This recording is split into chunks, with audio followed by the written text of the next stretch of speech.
welcome to the Tea and a Butty podcast with me, Dominic. And me, Erica. And on today's episode, in the new year, Happy New Year again. Happy New Year again. I think we can stop saying it now. So last time we'll say Happy New Year to you all. We're going to be talking about, the show You, which is a Netflix show about Psycho. It started on Lifetime, yeah, which we're going to be talking about more about the Lifetime movie channel and the Hallmark movie channel and how different they are. Yes. And how much of a cult following they have. Mm-hmm. Yeah, because, Well, I mean, these are just channels in America. But I think that you can find some of the... You can find some of the Hallmark films on Netflix now, all over the world. Yeah, because I think Hallmark Channel is something specific to America. Mm-hmm. Well, Hallmark started off as a greeting card company. Well, yeah, and it still is. Yeah. Do they sell cards in Britain? Yeah. Okay. They're pretty expensive. Okay, yeah. So, they're... Syrupy sweet cards, yeah. They're one of the most famous greeting card companies. They also would sell, like, little keepsake ornaments and things like that. For several years now, they have had a network that shows... They have... Hallmark Movies and Mysteries. Yeah, that's a movie channel, but they also just have the regular Hallmark channel, which also has television shows. They have their own series. Oh. Yeah, Lori Loughlin was... Aunt Becky. The tea garden. Who was recently... something tea garden mysteries or something, yeah. Yes, yeah. Jail Time for Christmas, I think it's some kind of country something. I don't know. I don't really watch a lot of the Hallmark channel. We have a listener who does, actually, I think. We do, yeah. We have a listener. She's a big Hallmark head. Yeah, we see her Hallmark tweets very recently. Yeah, the Hallmark films very anyways, frequently on Twitter. And she just loves Hallmark. My sister-in-law is another big Hallmark fan.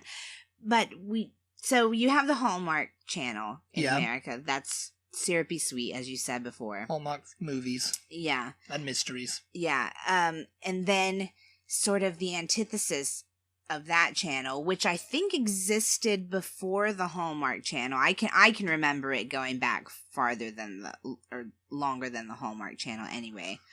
In my house, I don't know if Hallmark existed in some other form, like on some other cable network, but I don't remember always having it. Whereas the Lifetime network we've had for years, like at least since the early 90s, if not longer than that. Yeah. And it's basically the exact opposite of the Hallmark channel. It doesn't have anything to do with greeting cards. No.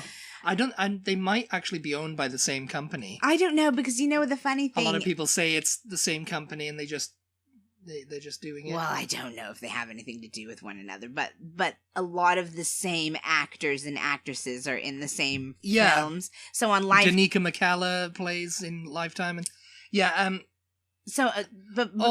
before you go in depth, let me just say, Lifetime is the exact opposite of Hallmark Channel. It's mostly about murders and crazy very crazy, psychotic stories that are and both channels are very like exaggerated forms of themselves. Yes, exaggerated forms. Yeah. Yes, that's... I mean, with the Hallmark films, all of them are like syrupy sweet, feel-good romance novel style films. Mm-hmm.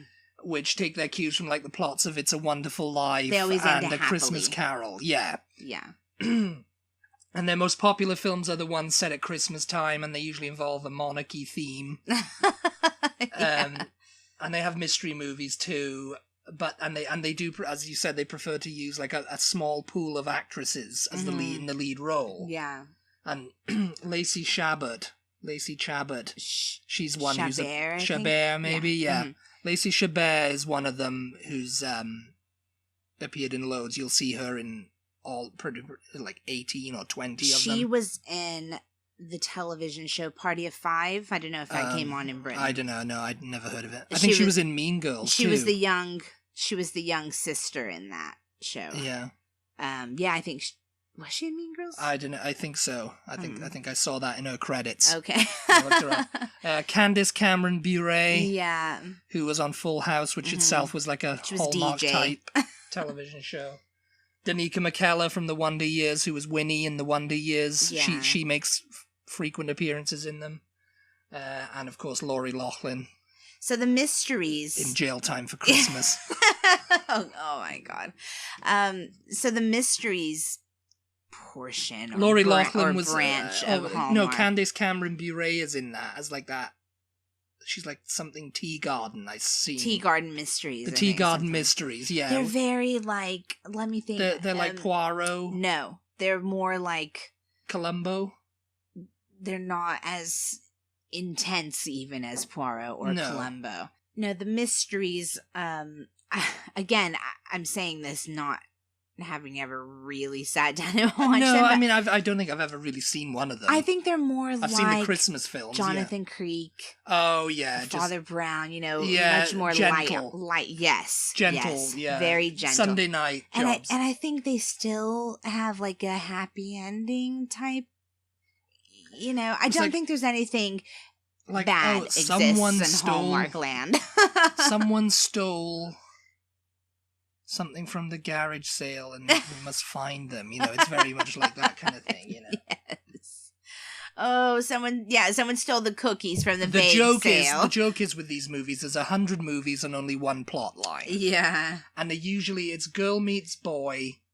They don't hit it off because one of them spilled coffee over the other one, and they hope they never see each other again, but then girl finds out her new job is working with the guy, and then they find out their boss is evil because he wants to build a shopping mall and knock down a donut shop that Benjamin Franklin used to go to.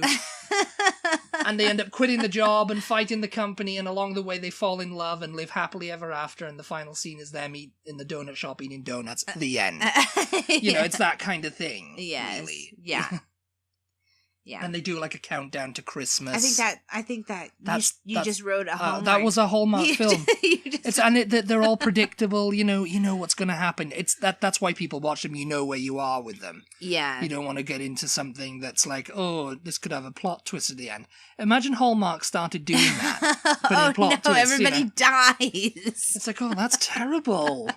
Where's the happy ending in this? No, it's very much something that you can put on the weekends when you're cleaning the house. Or, you're doing something else. You don't have to pay too much attention to them to know what's going on in the plot. You know, it's like you could be cleaning the house and look up and go, oh, he's just met her right now. So, yeah. If you're feeling... they're falling in love with him. Oh, they don't like each other right now. Yes. They're pretending they don't anyway.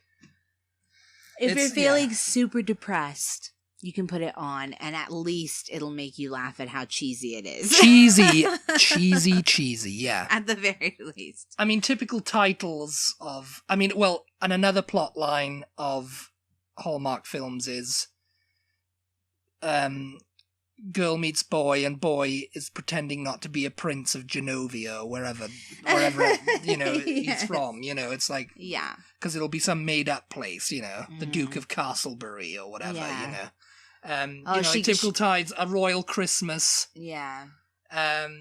Romance at Reindeer Lodge. They're very romance novelty titles. Yeah. A Princess for Christmas. That was with Roger Moore.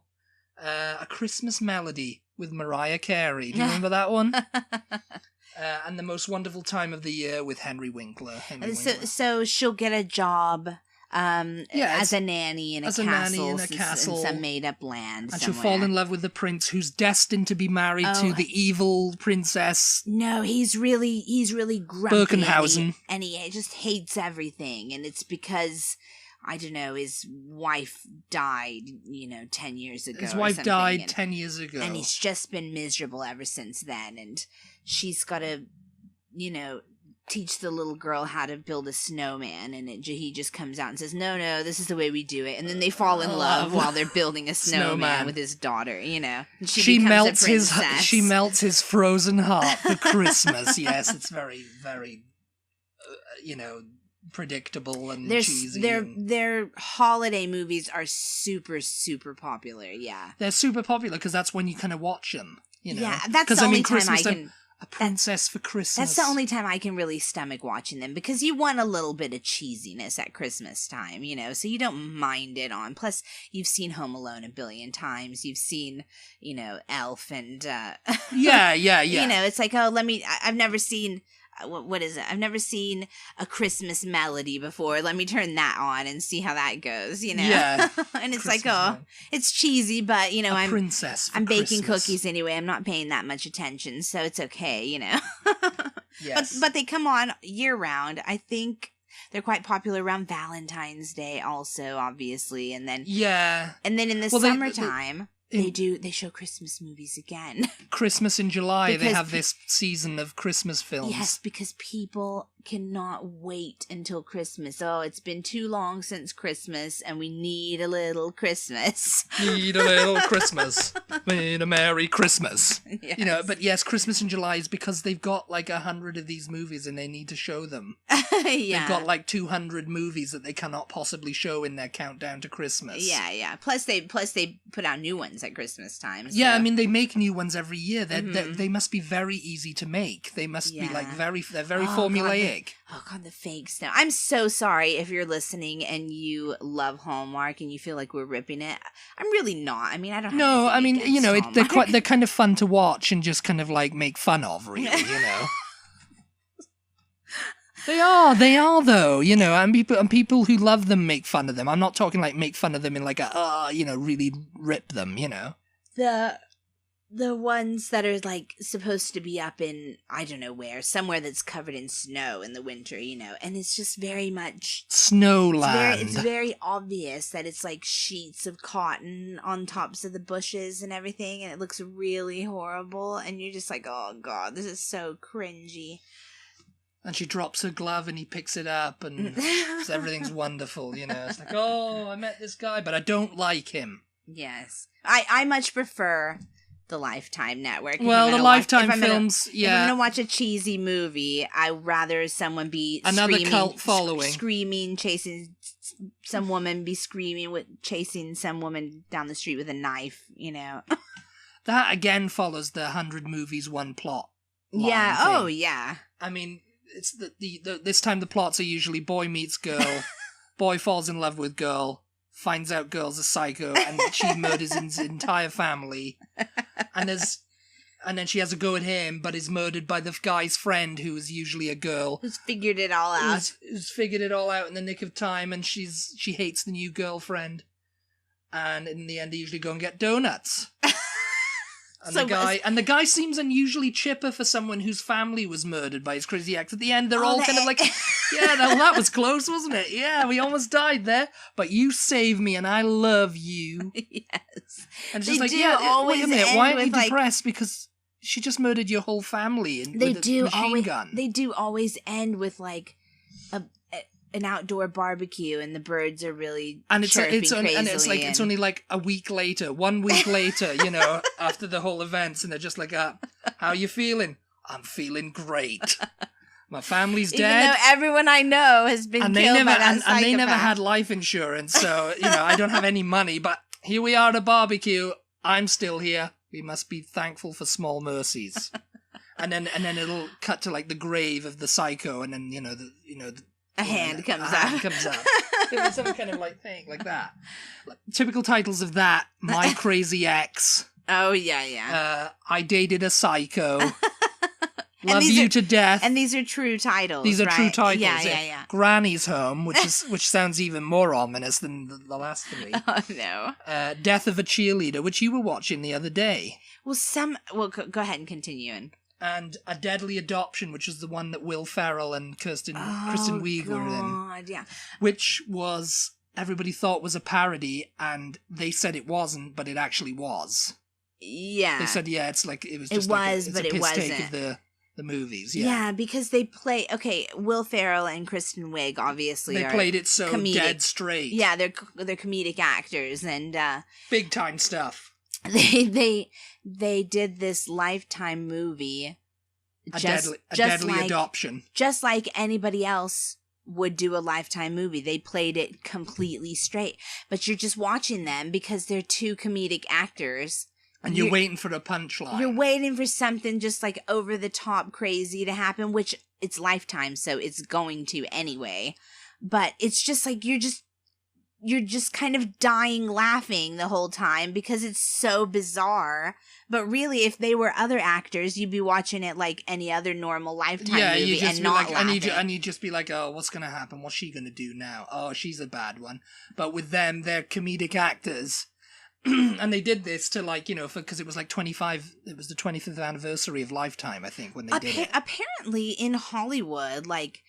It's a big deal. It's a big deal. Like, everybody Hollywood kind of wants stars, they want the kind of like a gig on the Lifetime films. Because it's been going a long time and it's very cultish. It's a generic plot line, really, isn't it? Well, that's what I was going to say. It's a basic movie plot line. Sometimes. Same with Hallmark. Sometimes on Lifetime, they'll do like biopics or they'll have like a based on true events. So you might see like the JonBenet Ramsey story. I don't know if we have British listeners. I don't know if you know the story of JonBenet Ramsey, but basically she was a little girl that ended up dead in her own home. Similar to the British Madeleine McCann case, only she was never, she didn't disappear. She was found dead, but in her own home, and it was a mystery as to what exactly happened. Anyway, it never got resolved.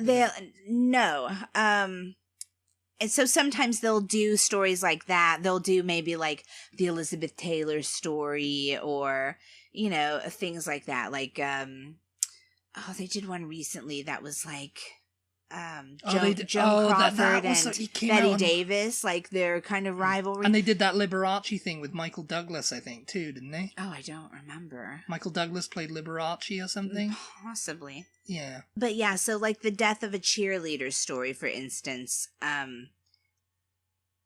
may or may not, I can't remember, have been based on an actual cheerleader who died, yeah. Yeah, who died, or... yeah, whatever. But most of the time, they're just like over the top kind of They're over the top stories, yeah. They're just like, you're watching them and, it's just like, she meets a girl and, it's usually the women who are the crazy ones in that. I mean, they're thrillers. They're thrillers, yeah. It's usually like in like, what was that thing where she, bunny boiled? What was that movie?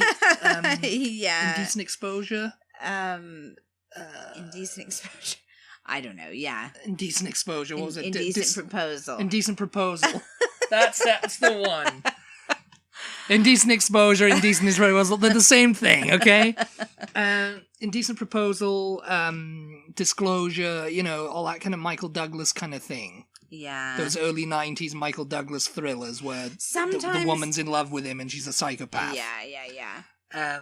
I remember there was one where this girl was like setting up accounts on dating apps and everything, and she was lying about everything, obviously, and she would just go out with these guys, and she was like really psychotic. Kill them. That's the dating app killer. That's the basic. Sometimes there's a guy that's a killer. There's a guy that's a killer, like, boyfriend who's like, he's a psycho, but he killed his wife, he keeps her buried in this basement, and whatever. Very occasionally they'll have like a serious topic, about something, just of a serious nature, just whatever. But for the most part, they're just over the cheesy top. And over the top. Yeah, they're crazy. Crazy thrillers. You watch them in the same way you watch the Hallmark movies. Like, they don't require a lot of attention. You can, like, clean out your closet while it's on and just kind of we're trying to work at the TV. I look over and see Erica just looking at it and I'm like, and it's allowed to, and it's got to the part where, it's at the end where the woman's stabbing the other girl, or she's trying to kill her, and she's like, someone comes up and shoots her, and she's like, ah, and she falls to her death from the second floor, It's like, ah, and then like a week later, everyone's fine, Yes. It's all cool. We got her in the end. Yeah. But speaking of crazy men Crazy men! On the Lifetime network. Because sometimes you can say it might be like my stepdad's a psycho. My stepdad's a psycho. My the stepmom's a psycho. The guy next door, or Sometimes they're about women who steal babies. They're not, it's just like, it's just crazy. Yeah. It's just crazy. Yeah. I mean, and they've been known for that forever. Like, and usually on a Saturday or a Sunday, way back when I was like, I don't know, 9, 10, something like that. I can remember my mom like getting engrossed in these movies because it would be like one right after the next. Yeah. And she'd be like, oh no, I have to stop this or I'm going to sit here all day. It's like, oh no, that movie's over. I have to turn off the TV because if I start watching the next one, I will keep watching it because they're just very addictive. I don't know why. I don't know. Yeah, maybe they are. You've got to be watched them with me. I've watched them with you. Yeah, I mean, you have to be in that mindset to watch it, though. Yeah, you do. You have to be kind of like in that. I can't get off the seat, the sofa. I can't get off the. I can't be bothered getting up. I can't bother changing the channel kind of mood. And so you're just watching these psycho movies, and then you maybe get over and flip to Hallmark, and it's like you get sometimes the fall into a whole nother. Well, the acting is completely awful, just terrible. Oh, and the funny thing about Lifetime is a lot of the times I'll have seen this actress and she's playing a complete psychopath and she's drugged everybody and killed them and whatever, and then I'll see a Hallmark movie that my sister-in-law's watching, and the same actress is like, oh, little Miss Princess, and she's so sweet, and everybody around her loves her, and I'm just like, she's not sweet, she's a psycho, she's gonna drug him, like, get her out of there. You're just waiting for it to happen. You're just waiting for that ultimate Hallmark Lifetime crossover, aren't you? Where everybody's watching a Hallmark film and it says, oh, this is going to be predictable, and then suddenly, boom, someone turns out to be a psycho. Or they all turn out to be nuts. Yes. Which is kind of like what You was going to that. Like it started on Lifetime, and it quickly gained a cult following because it was better scripted than most of the Lifetime films. It wasn't like the writing is actual writing. The writing is actual writing, and the script is much better. The main character, Joe Goldberg, who's a New York bookseller and stalker extraordinaire. It's from his perspective where he's kind of fallen in love with you. Yeah. And it's called, You. Yeah. Oh, hello, You. Because he's narrating it. You're buying that book, are you? Yeah, It's that kind of like thing, Mm-hmm. Oh, so you like that. And, you it's sort of like his thought process, his thought process of getting into these women. Yeah. And then becoming completely obsessed with them and having to know everything about them and knowing exactly where they are and what's going on and, just becoming like a really creepy stalker. Yeah. Looking them up online and whatever, So the way we found you, because I don't know. I mean, like I mentioned, I do watch... I heard someone talking about it. We saw someone talking about it. I do watch Lifetime from time to time, but I'm not an avid, like... I don't know every single movie or television show that comes on. You can see my face now. She's like, I don't have it on 24/7. So I think sometime last year, we put out on Twitter, people recommend us things to watch. We're in the mood to binge. I think it was like in the winter again. And, we were just like, we need some new shows to binge. Like, we're bored with everything. Binge. And our Australian friend, a mutual friend of ours who is Australian, her name is Melissa. So shout out if she hello, Melissa. If she's listening to the podcast. She loves it. She recommended You. So I looked it up and found out that it was a Lifetime show. Oh, yeah. Yeah, it started off on Lifetime, which we never saw it on Netflix Lifetime. bought it. Yeah, it was hugely popular. Netflix picked it up, put it on Netflix. It became even more popular on there, and so Netflix was like, okay, this is now our show, and we're going to do a second series on Netflix. Yeah. Which they just finished, yeah. Yeah, and so Dominic and I found it, binged it. It was great. It was so good. Yeah, it was good. It was really good. It was classic Lifetime, only much better. Much better acted, much better scripted, Yeah, the dialogue, the writing was just so good. I think I think what I liked about it is like it wasn't that predictable because, at the end they're all going, Yeah. it's like without spoiling the endings for you, because if you haven't seen it, go watch it. Yeah. But I was just like, what's going to happen now? Mm-hmm. What's he going to do? Because he's kind of getting himself into these situations where is he a good person or is he a bad person? I mean, he's a bad person, yeah. Oh no, maybe he's just a bad person who does. He's a good person. He's a bad person who doesn't want to be a bad person. Yes. Heart eyes emoji. Oh yes, it's caused controversy because all the women were like, oh yeah, he could stalk me. Yeah. Stalk me anytime. And all the feminists are like, oh, what are you talking about? No, get out of here. The star Call of the the police. show, I think his name is Penn Badgley. Penn Badgley, yeah. Yeah. He on Twitter is like, why do I keep getting, I keep getting messages and like tweets from people who are like, oh, you can stalk me anytime. Oh, she's stupid, blah, blah, blah. And he's just like, you're missing the point of the show. Missing the point of the show, because if it was an actual man stalking you, you wouldn't like it. Yeah, it's like, he's a psychopath. Like, what does it matter with you? But, But it's just a show at the end of the day. I mean, a lot of these people are like, but there's a lot of people who are serious, like, oh yeah, let him stalk me anytime. Yeah, well, that's a pretty... And it's like, you get men saying that about a woman in Lifetime, like, it's a pretty girl or whatever. Oh, yeah, and it's yeah, just like, oh, sure. she can stalk me, and she can murder my family all she wants. It's just like, God, it's just like, no, she can't. Stop it. No, but that's kind of the genius of the show, though, that you do kind of like him. You don't hate him. He's a relatable character. He's relatable. For every stalker out there, He's very relatable. Everybody is like, oh, this guy, that he's just glorifying stalking and what we do and all this kind of stuff, Stalkers out there, they don't like it. No, but in regular Lifetime movies, the killer, the psychopath, whether she's male or female, whether they are male or female, they're very over the top psychopathic, and you're like, yeah, this person is clearly psychopathic. Like, how come nobody else can see that? Why are they all like, hey, are you a psycho? She's here like crazily stabbing her dresser over and over because she's having a psychotic fit, and everybody thinks she's great, In this show, he doesn't do that. Yeah. Really. He just acts he's very normally. Likable. Everybody kind of likes him for the most part. Yeah.